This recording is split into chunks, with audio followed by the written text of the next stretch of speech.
తెలంగాణలో పోటీ చేసే బీజేపీ లోక్సభ అభ్యర్థులపై గోషామహల్ ఎమ్మెల్యే రాజాసింగ్ తీవ్ర అసంతృప్తి వ్యక్తం చేశారు. బీజేపీ అధిష్టానం ప్రకటించిన 9 మందిలో తన పేరు లేకపోవడంపై తీవ్ర నిరాశ చెందారు. ఎంపీ అభ్యర్థుల ప్రకటనపై రాజాసింగ్ అసహనం వ్యక్తం చేశారు. హైదరాబాద్ లోక్సభ స్థానం ఆశించిన రాజాసింగ్ ఆ స్థానంలో మాధవీలతను ఎంపిక చేయడంపై తీవ్ర ఆగ్రహం వ్యక్తం చేశారు. హైదరాబాద్ స్థానంలో పోటీ చేయించడానికి మొగోడు దొరకలేదా అంటూ అధిష్టానంపై మండిపడ్డారు.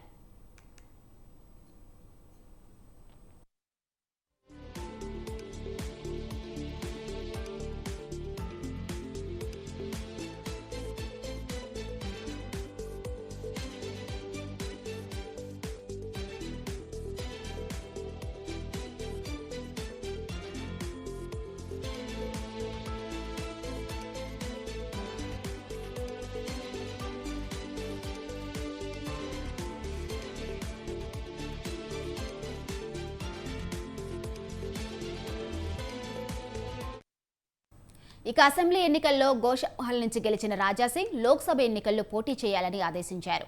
హైదరాబాద్లో అసదుద్దీన్ ఓవైసీపై పోటీ చేయాలని భావించారు. అయితే బీజేపీ అధిష్టానం ప్రకటించిన 9 మంది అభ్యర్థుల్లో తన పేరు లేకపోవడంతో తీవ్ర అసంతృప్తికి గురయ్యారు.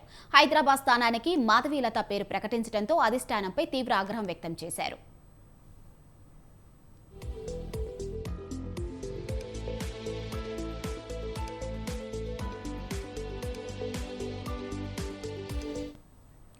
ఇక ఇదే అంశంపై మరింత సమాచారం మా ప్రతినిధి శ్రీనివాస్ ఫోన్లో అందిస్తారు.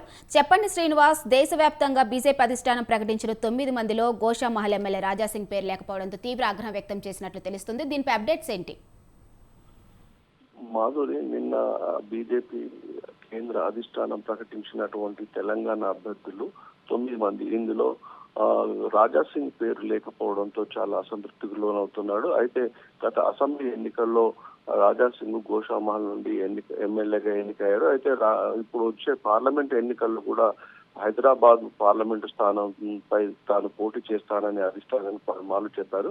ముఖ్యంగా ఆయన మొదటి నుండి పాత బస్సు మీద పట్టు సాధించడమే కాకుండా హైదరాబాద్ పార్లమెంట్ పరిధిలో గోషామహల్ కూడా ఉంది. అదేవిధంగా ఇటు అక్బరుద్దీన్, అసదుద్దీన్ తో మొదటి నుండి పోరాటం చేస్తున్నటువంటి కరుడుగట్టిన హిందూవాది రాజాసింగ్ హైదరాబాద్ నుండి పోటీ చేసి ఎంఐఎంకు ధీటుగా తాను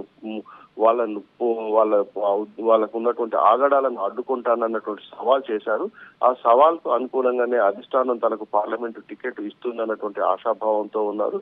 చివరి నిమిషంలో రాజాసింగ్ ను కాదనకుండా మాధవీలతకు టికెట్ కేటాయించడం పట్ల చాలా అసంతృప్తిగా ఉన్నారు. మొదటి నుండి ఆయన ఇటు హైదరాబాద్ తో పాటు మిగతా ప్రాంతాల్లో కూడా కరుడుగట్టిన హిందూవాదిగా ఎంఐఎంకు ధీటుగా ఎంఐఎం నాయకుల ఆగడాలను అరికట్టడంలో ముందున్నటువంటి నాయకుడిగా పేరు ఉంది. అలాంటి నాయకుడికి టికెట్ కేటాయించకుండా ఒక మహిళకు కేటాయించడం పట్ల కూడా అసంతృప్తి వ్యక్తం చేస్తున్నారు. ఇక్కడ ముఖ్యంగా ఎంఐఎం ఆగడాలను అడ్డుకోవాలి, వాళ్ళ రాజకీయాలకు అడ్డుకట్ట వేయాలంటే ధీటైన నాయకుడు కావాలన్నటువంటి విషయాన్ని కూడా అధిష్టానం చెప్పారు. అయితే చివరి నిమిషంలో మాధవీలతకు కేటాయించడం పట్ల గోషామహల్ ఎమ్మెల్యే రాజాసింగ్ పూర్తిగా అసంతృప్తిగా ఉన్నారు. అంతేకాకుండా గతంలో గెలిచినటువంటి 8 మంది ఎమ్మెల్యేల్లో సీనియర్ ఎమ్మెల్యే అయినటువంటి రాజాసింగ్ కు కాదని రెండోసారి ఎన్నికైనటువంటి ఏలేటి మహేశ్వర్ రెడ్డికి ఫ్లోర్ లీడర్ అప్పగించడం పట్ల కూడా అసంతృప్తిగా ఉన్నారు. మొత్తంగా పార్టీ పట్ల ఆయన పూర్తిగా అసంతృప్తిగా ఉన్నాడని చెప్పవచ్చు.